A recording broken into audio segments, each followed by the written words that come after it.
Tom Curran's Patriots Talk Podcast.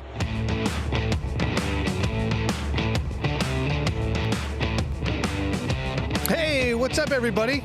I didn't hear any intro music, but I am told I am up, and I am expressing to you right now the deepest apologies for being a tad tardy. Okay, it's 4:06. That's 6 minutes later, and if we were working on Tom Coughlin time, that's 11 minutes late. Meanwhile, welcome into Tom Curran's Patriots Talk Podcast. Workshopping a few ideas on how to include Phil in that, so I'm going to go with today. Welcome into Tom Curran's Patriots Talk Podcast, also starring Phil Perry. Appreciate that. Okay, long, tiring practice today after 2 days off. Those days followed Friday's in-stadium scrimmage. We'll talk about that scrimmage. Red zone work today. A standout day for Travion Henderson. Another cornerback injury. And the wide receiver room gets a little bit of a shakeup.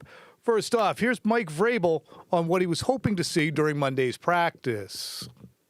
It's Monday. We're focusing on the red zone, focusing on being real precise down there, not going backwards, not hurting ourselves. Defense, defending every blade of grass, making sure that we undercut when receivers, all the details for the red zone that are going to hopefully help us in the season. That's what my focus is, getting back to fundamentals. And then, when Friday comes around, I'll try to do my best to let everybody know. All right, Phil. What'd you see out there today? I mean, it was a good, long practice, plenty of competitive periods, and, I'll give it to you. A lot of competition. I mean, it's great. You get to see a fully padded practice. Obviously, they're not tackling to the ground, but when you get the number of 11-on-11 reps that we saw today and situational football that we saw today, that's really useful for us. I thought the end of the practice was really sort of encapsulating of the kind of competitive day that it was, because they were in the red zone, but not only were they in the red zone, Tom, but they're keeping time, they're down in distance, they're sort of finagling some different situations, meaning, they'll go for it on a third down, maybe they'll come up a little bit short, they'll get to the line thinking they're going for it on fourth down. Mike Vrabel calls a timeout. Okay, now everybody has to huddle back up. He wants to see what Drake May's going to do, how he's going to communicate with players, how they're going to try to execute on the next play. And they actually did. That was, to me, one of the plays of the day. It was a touchdown to Kayshon Boutte in the back of the end zone. But that was like sort of a rare win in the red zone period for the offense, when the defense, I thought, kind of dominated that particular part of practice. So good back and forth. To throw this out there, that was a 4th and 4. They had been unable to penetrate, get down by the red zone. It was probably 4th and 4 from about the 5 or the 6, and they were able to get Boutte into the end zone.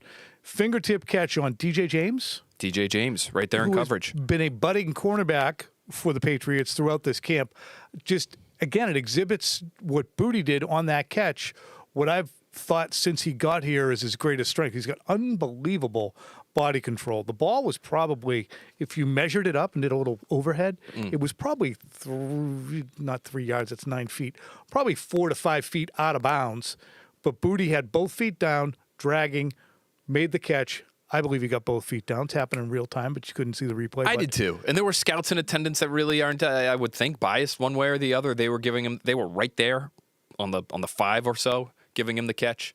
I think it was Andrew Callahan, our buddy from the Boston Herald, said that John Stretch Stryker said it was incomplete. So even they don't know. Let's give it to him, though.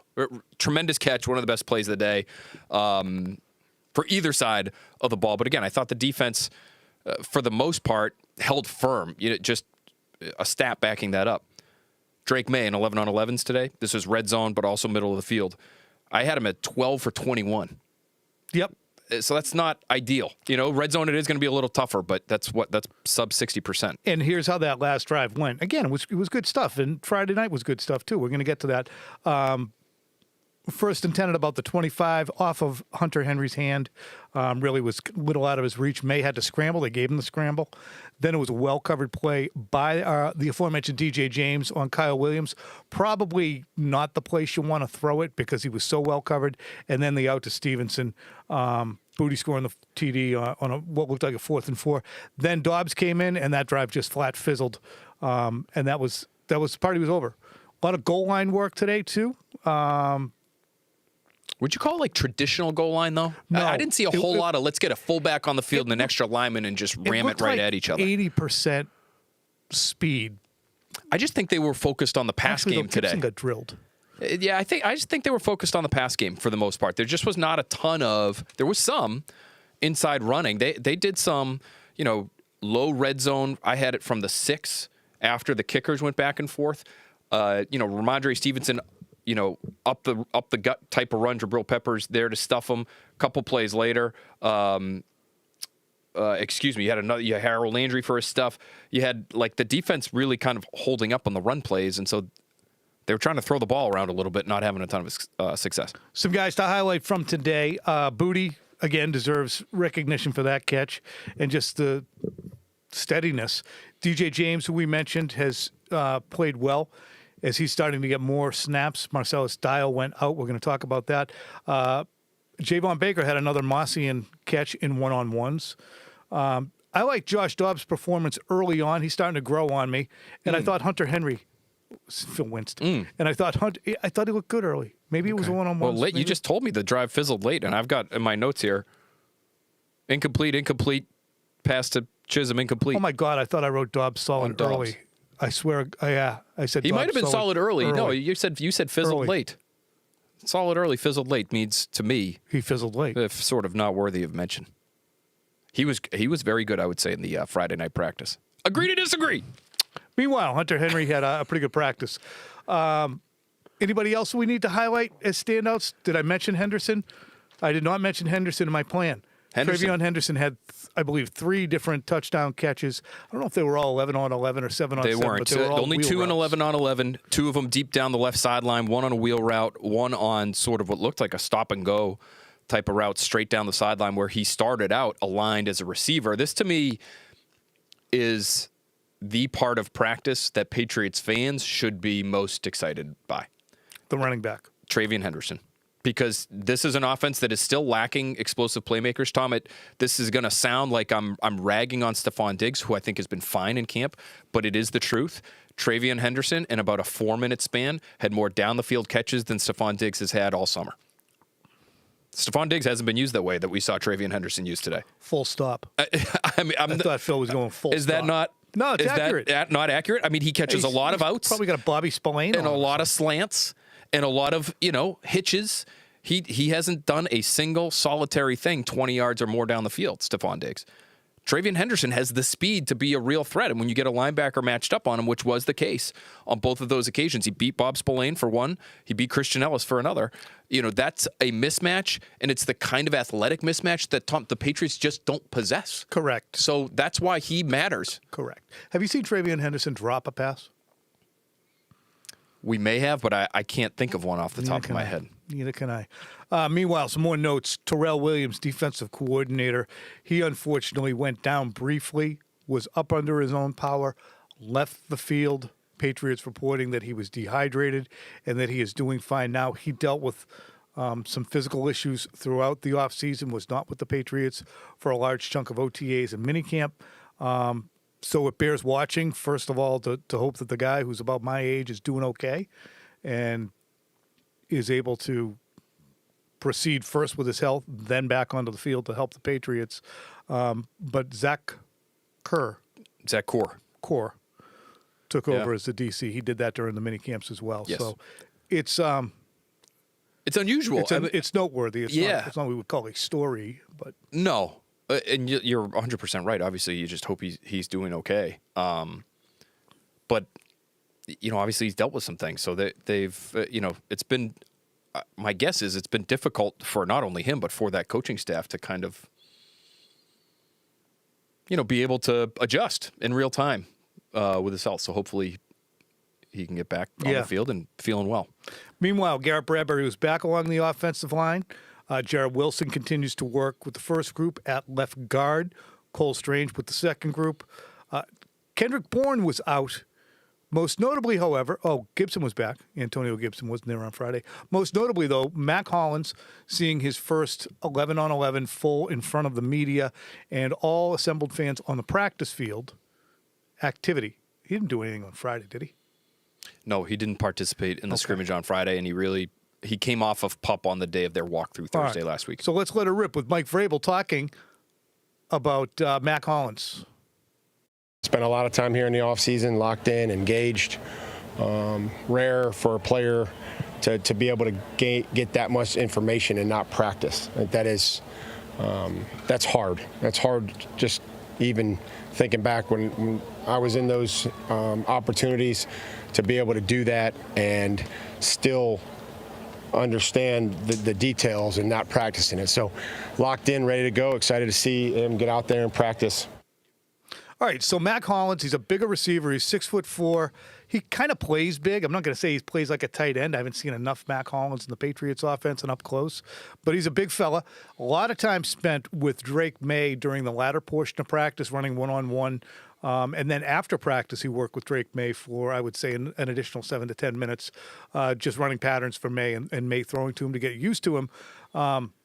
But it's an interesting room now because Kendrick Bourne was injured on Friday night. He was tackled, not really looking to tackle people, but he was tackled, dragged down from behind, injured his foot.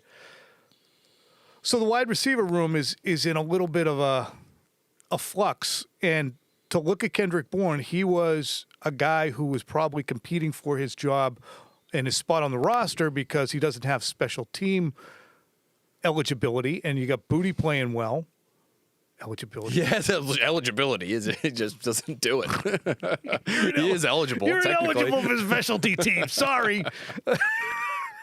So he doesn't play him. Mac Hollins certainly does. But your depth there, you have Bourne is probably competing against Booty, and Booty's winning that competition. Did you disagree with that? No, not at all. Booty, okay. I don't.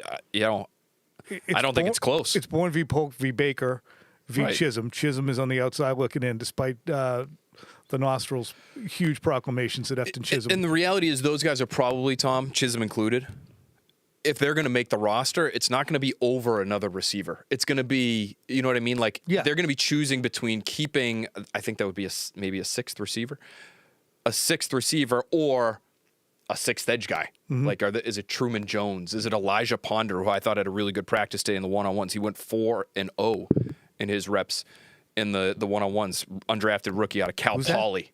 Elijah Ponder, number 91. I've been watching him. Yeah. I think you called him Dietrich Wise the other day. Was Dietrich Wise number 91? Ponder looks good. So, like, that might be the kind of competition we're talking about instead of, is Hollins taking Bourne's spot? Is Williams taking Bourne's spot? Like, no, like, those guys are all, like, Diggs, Douglas, Booty, Hollins, Williams. Those guys are all, I think, locks. So now it's just a question of, is it worth it to the Patriots to keep another guy? I guess we'll see. Meanwhile, we're going to keep an eye on that this week, too. It's going to be interesting because there will be no, as Mike Vrabel mentioned today, there will be no Kendrick Bourne, no Christian Gonzalez, no Carlton Davis, correct, during this joint sessions that are coming up with the Washington Commanders. Did he rule them out of Washington already? Sugar. I honestly don't know. You might be right. Transcript again. But you hold quote on that. And I think Bourne, again. Maybe he said he wasn't planning on seeing him this week. And then the corners, I think he was less definitive. But we'll have to double check on that. One interesting portion of the conversation that we were having Friday night was relative to Terry McLaurin. And I think Nicole Yang from the Globe did a good job getting a question in that invoked, hey, you got $60 million in cap space, and you can spend that. What are you going to do with it? And Mike alluded to the fact that we might have that money, but we also have next year some we have fiscal realities that are looming, i.e. Christian Gonzalez, i.e. Drake May, that's down the road.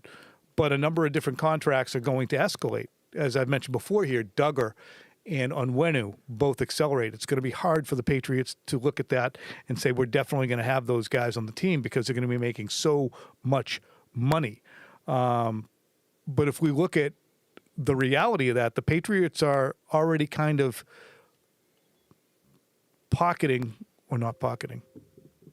earmarking the money for next year to roll forward to try and pay because they're about $10 million over if you rely on some place like Over the Cap, which is one of my favorite places, overthecap.com. You go there, they'll have all the salary and information stuff that you could want to see in terms of relative to the league, whereas our guy Miguel PatsFans.com. Miguel Benzan would always do a great job with the Patriots, better than some of the national sites. If you want to see the national sites and how things are stacking up at different positions, how much is being allocated this year, next year, what the cost will be if you release a guy, I like overthecap.com personally. You can also get some good stuff. What's the other one there? Spot Rec. But I thought that was interesting because as much as we talk about Terry McLaurin, and my understanding is you really shouldn't foresee anything happen right now or probably in the near future. And the main reason being Washington doesn't want to trade him. Washington is not going to be a Final Four team last year and then walk out there this year and say, he's mad, he's sad, we can't figure it out. Let's just trade him and plan for next year. It's, I would say, infinitesimally small. Less than 5% chance that Terry McLaurin's getting moved this year. You'd have to really bowl him over, in my opinion, right? I think that's Would the you only bowl way. him over? I would. Yeah. I mean, within reason. Is that drunken sailor behavior? It is a little bit, yeah. And I would readily acknowledge that. But I also would be even more willing to acknowledge that the Patriots need at receiver, and for a fast receiver in particular and a dependable receiver, somebody you could go to in crunch time, who could be here the next couple of years, not 5 years maybe, but 2 or 3, and be a really good player for you, is such that maybe it's okay to get drunk and make a bad decision. Is that the one to extend on? And I say bad decision. I really don't think it would be. I don't think it'd be a bad decision. And I'm talking about a first round. I'm talking about a first round pick for Terry McLaurin. That's what I'm talking about. I don't know about you. First round pick and $30 million a year. Yep. Because you have to make sure, maybe even 33. Yeah. I mean, Terry McLaurin probably doesn't want to get traded at this point. It's August. He's going to go join a new team. I doubt it. Yeah. But this is probably his last bite at the apple too, contractually. It is. And you have to look at this. You're going to give a first-round pick for a 29-year-old wide receiver who you're going to be signing until he's 33, 34. This is basically his 30-year-old season. He's about to be 30. Okay. Amplifying that. Still, not an injury risk. Has been very productive every single year. You could say he's due, or you could say he's just a durable dude. But have we gone over why I think he's kind of a young 30 on this podcast? Yeah, I bet we have, but why not do it again? So I think he's, in terms of miles, I guess you could argue it both ways because he very rarely gets hurt. So he does kind of have a lot of miles on the tires since 2019. I think that's a good thing personally. But the reason he's a little older than somebody like DK Metcalf, who's in the same draft class, DK Metcalf's basically 2 full years younger than Terry McLaurin is because McLaurin was, unfortunately for him, a late bloomer in college. He really didn't show up until I think it was his redshirt junior year. And then he stayed and he was a redshirt senior. So he did 5 years in school as opposed to the super studs, the guys who were just there for their 3 years post high school and they're out as soon as humanly possible. He did 5 years. He was still obviously not a first round pick. He was not considered a great receiver in the draft. He was considered maybe the best special teamer in the draft and a leader and a, Mr. Football and all that. Like, I thought the Patriots were going to draft him for all those reasons. Obviously they didn't. But that's why he's a little older. So do you hold that against him, I guess, is the question. No, I don't think age, I don't think birth date, birth date matters as much as physical wear and tear on your body. Like Julian Edelman was able to play till he was he 30? No, I'm thinking of somebody else who was 36. But Edelman. He was probably 35. He took a thrashing at Kent State. An absolute thrashing at Kent State because he was a quarterback. But he was a running quarterback. And he was a running quarterback. And he was playing against, get a game against Ohio State, Kentucky. He played, he took a walloping as a little fella. He took myriad concussive hits as a punt returner. Took abuse there. And then in 2013, when the Patriots had no one else to throw to, he got pounded into pulp. So he was starting late, but had been beaten up. So I use Edelman as an example of someone who had a lot of wear on his tires because of the way he played and the size he played at and the beating he took early on. I'm less worried about birth date than wear on how many hits have you had. Like if there should be a hit counter if they have one. But so Terry McLaurin, to me, would your team be better this year? Yes. Would your team be better next year when Steph Diggs leaves, if indeed he does? Are you going to re-up with Steph Diggs, for instance, next year? Or is he, in here for the long haul? And if he is, it means he probably had a good year, so you're going to have to pay him $28 million at 32 or 33. So the one thing to remember is the money keeps spiraling upward So your $33 million receiver this year might seem insane. Next year, he's going to be the best ones will be $45 million receivers. Right. Same way Drake May is going to be a $75 million quarterback before you bat your eyes. That's a conversation for another day. We gave you your Terry McLaurin fix. If you want more Terry McLaurin, join us on Early Edition where it's Terry McLaurin 24/7, 365. Until he signs or gets traded elsewhere. And then it'll be Micah Parsons 24/7, 365. Meanwhile, in that in-stadium practice, which was a lot of fun, we're going to recap it real quick and then call it a day here. Some fun plays, some trick plays. The teams were split up by draft. 2 coordinators. Was it the coordinators, Phil, who did the drafting? We're not sure. Okay. There were drafts. There was a blue team and a white team. Dobbs had the white team. May had the blue team. The white team won. Fun plays from that game were a double pass, touchdown pass to Kyle Williams. Also a brilliant throw from Dobbs to Kayshon Boutte, where Boutte gave the old Randy Moss dead eyes. Didn't put his hands up until the last second. Boom. Touchdown. A pick thrown by Demario Douglas on an ill-advised downfield throw. Had no shot, none, 0. Drake May then, of course, also threw his first 2 picks of training camp. The first one on a ricochet off of Stephon Diggs, who to that point in that drive had 2 nice catches and really looked sharp on those, professional, the way you expect a top-tier receiver to look. Yeah. But then it ricocheted off, kind of behind him off his hands. Bobby Spillane came up with the pick. Kobe Minor also got some credit from Bobby Spillane later for deflecting that himself and popping it up. Kobe, 6'7". And then, sorry, Phil told me that earlier. And then we had Josh Dobbs get picked by, was he throwing at Douglas or somebody? Jalen Hawkins. Sorry. Jalen Hawkins had 2 picks in the practice. And then finally, sadly, Drake May back to his old tricks. Sadly. Clock's running. Last drive. It's all on Drake. And on a 4th down play, he throws it to Alex Austin, who undercut a route to Kyle Williams. Zing-zang. You keep making jokes about this. What? That this is just what Drake May does. Is this a legitimate concern of yours? That when the clock's running down, Drake May's brain starts to melt out his ears. Stop throwing picks at the ends of things. I don't say. I mean, this is a good reminder that he has a penchant for it. I mean, it's the end of the game. It should be simulated that, all right, I need this one. And somehow he said, when I need this one, he didn't think it through and said, as Mike Vrabel said, well, let's hit you with Mike Vrabel right now. Is that here? Yes, it is here. Here's Mike Vrabel on not just the May pick, but also Ramondre Stevenson doing another one of the turnovers. I thought we did some really good things and tried to show them that. The turnovers are certainly going to get us beat. And Ramondre, make a great cut and you break through. Know that every team in the league, and hopefully ours is one of those teams that, the guys coming to the ball and they're going to come and hammer it and they're going to play full tilt to the tackle. And so the cut, great cut.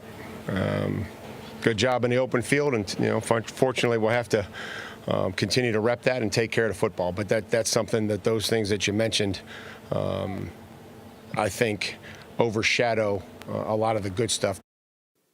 So that's a very patient and understanding Mike Vrabel speaking about May, first of all. But do you imagine that Mike or Josh said to the franchise, who's wonderfully upbeat and everything you look for in a quarterback, what the Christ are you doing? Don't do that. That's a problem. It's going to get us beat. It's going to get you run out of this league. Maybe not the last part. Yeah. Or the first part, bringing Jesus into this thing. I mean, Okay. I said Jesus. I don't know. I mean, yeah, they have to talk to him about it. No, mad is too strong. It's a scrimmage. I think the guy who's kind of... We don't care. Don't do the other team at the end. We got to get out of here anyway. There's barbecue waiting for us. I would acknowledge not a great decision for all the reasons Vrabel just mentioned. You don't need me to explain it. I would also bring up another thing, though, having watched Tom Brady for about 15 years blow his top every time he saw a receiver not do this thing, the thing that Kyle Williams did not do on the play, which is come back to the football. Oh, goodness. So you don't get undercut, so you don't give the game away in the most critical moment. Now, he's a rookie. Drake May should know better in his decision-making than Kyle Williams does when he is running his route, but that's a problem, too. So you've got multiple problems on the same play that's usually going to lead to back-breaking mistakes. I had a hard time with that. I thought that the angle that that Alex Austin seemed to be taking, he would have to be Williams, a mind reader. And maybe he should have known, oh, shit, this guy's playing off me. I think Brady's contention was whenever the ball was in the air, run at it. You need to go meet it. Yes. As opposed to sitting there flat-footed, which he did, and wait for it to get to you. So who was Vrabel talking about when he said today flat-footed? The corner. He was talking about May specifically. There was no shade thrown at Kyle Williams whatsoever. I'm just saying I'm here to throw that shade. I feel like he deserves a little bit of shade on that play. Vrabel was talking about Alex Austin. If the corner's flat-footed, he's clearly trying to jump that hitch that you're throwing to the outside. Maybe don't throw that one. Just throw it over his head. Even though, I don't know if it was 3rd or 4th down, but it was 2 minute. It was like 3rd and 8. So he thought it was a gotta have it. Like, I got to force this one in there. And he ended up making a bad play. It was a significant cushion that Alex Austin had given him on that play. So he basically had a running start. And then he didn't move. Well, that's the thing. Like, if he gave cushion and then dropped back even further as Drake May was dropping back, that's one thing. But to give that cushion and then just he was just saying, sit there and watch. Yes. He's saying, please throw this to me because I'm just going to run through. And little tiny Kyle, has no chance of doing anything. And that's what happened. So Phil, not placing blame in the correct place yet again. Speaking of placing blame. I'm spreading it out. Speaking of placing blame, Mike Vrabel has been, in Phil's mind, and I now notice this as well, tremendously defensive of Ramondre Stevenson's fumbling issues. Tremendously.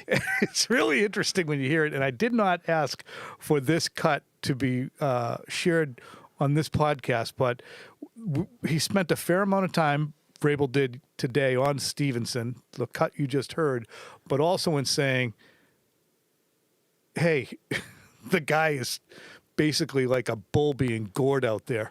He's got 29 swords poking out of him by the time he finally goes down. Somebody's got to keep those other people from sticking him. So, second guy in. That's the term he keeps using, is second guy in. So like in theory, it was Brandon Crossley. He was an undrafted corner, had another pass breakup today. He's finding himself around the football, and so good for him. He also was the guy who fell on the back of Kendrick Bourne's legs the other night. Playmaker. When Bourne got hurt. Making things happen. And so he punches it out, and I think Vrabel's contention would be, and I don't know if it would be on that specific play, but he's saying in general, there's supposed to be somebody blocking him on that play. And so he shouldn't even be near Ramondre Stevenson to punch the football out. It just feels like for a guy who fumbled as often as Ramondre Stevenson did last year, and I know he's a good back when he's not fumbling, and I know he's making a lot of money, and he would make them better if he could just clean this thing up. But it does that one specific area of football. It feels like the one time where you can really isolate one person and say, you screwed up. Like, we just had a 5-minute conversation about an interception about, there might be 2 or 3 people to blame. And Vrabel seems reluctant to do that. And I don't know if it's specifically because it's Stevenson and how he thinks he might react to public criticism of any form or fashion, or if he thinks it's just too early in their relationship together. Like, as far as he's concerned, Ramondre Stevenson's only fumbled once, and it's in a padded practice. So it's, what's the big deal? I do find it interesting how he's handling the PR portion of that specific aspect of his team. Yeah, because Stevenson spoke to us today, and he does a good job of being, as young Jalen Polk the other day did an okay job of at least answering the questions with a measure of patience. Sure. Ramondre must have fielded 9 questions about fumbling. Stayed patient, didn't get abrupt, which I would have eventually said, I know I got to stop doing that, but I can't, there's nothing else I can say. Really trying not to. But he was asked so many times about it, but he is not been a caretaker of the football. And I keep going back to that one play, which I really think encapsulates perfectly the winter of Bill Belichick's tenure here, and that's the Las Vegas game when you had Ramondre Stevenson throwing it backwards over his head to Jacoby Myers, throwing it then 24 yards downfield overhand to Mac Jones, who got stiff-armed through the earth's core by Chandler Jones for a touchdown.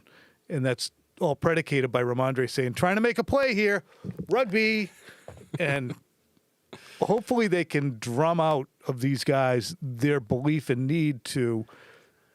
This is what I think led to a lot of that. This team sucks. Our offense sucks. I have to try and do something superhuman. Right. Because lo and behold, I'm now 15 yards downfield, and that never happens. I can't let this play end. So that's mindset, I think, led to a lot of it.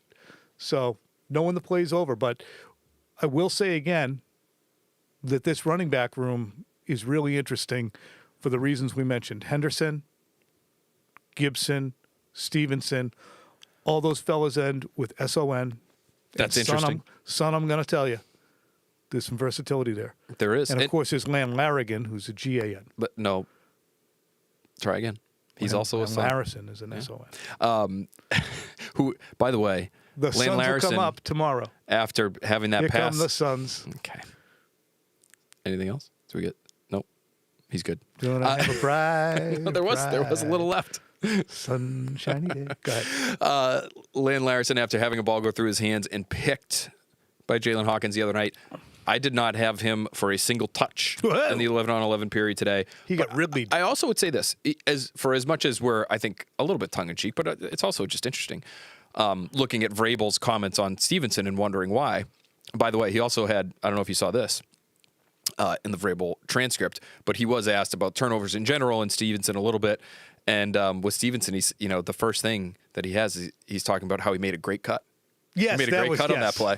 So, let's not forget the great cut. And that is consistent to what he's been wanting to communicate to his players, right? They have the good, the bad, and the bleep that gets you beat. So, I think all of his criticism, he's going to try to put in, a little compliment sandwich. Even though he's sort of got this gruff exterior, he is trying to show these guys the positive while also showing them the negative. That said, Ramondre Stevenson was getting snaps with Josh Dobbs in the second team today. And that just might be rotation. It also might be, hey, man, holding on to the football is important to us. So you're not getting all of your first team snaps taken away, but we're maybe going to give a few more to Antonio Gibson because he's back at practice. Or we're maybe going to give a few more to Travion Henderson when he's making plays every time he gets an opportunity. So there's real depth in that backfield. They don't need Ramondre Stevenson the way they did, I think, a couple years ago, quite frankly. They needed him to be a playmaker, and they needed him to be, one of the best players on the field. I think Antonio Gibson is a reasonable facsimile of Ramondre Stevenson. I think Travion Henderson gives them things that he doesn't. I know he does. The funny thing is there's depth in the backfield, and then on the other hand, there really isn't. Because you do have three different guys, but if one goes down, say Stevenson has a hamstring, then it's just, I think Gibson would be okay. I'm gonna. Oh, he would be okay, Yeah. but I like four backs. Since when do I need four backs? It was Kevin Harris, Pete Strong a couple of years ago. Scratch that whole point.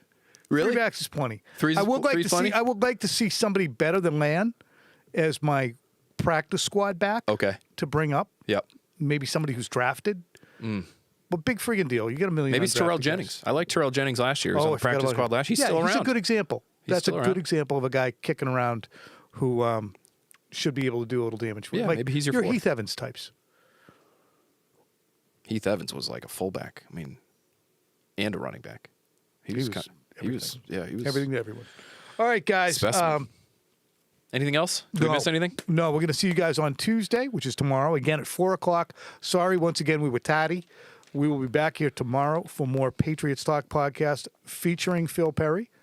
And on Wednesday, we'll have the joint practice. And we will... Sorry. I don't even do that stuff. 4 times in my life. I don't even know what that is. Yeah, you probably don't. That's all right. We're on the internet. That'll play. That'll play on the internet. Okay. See you tomorrow.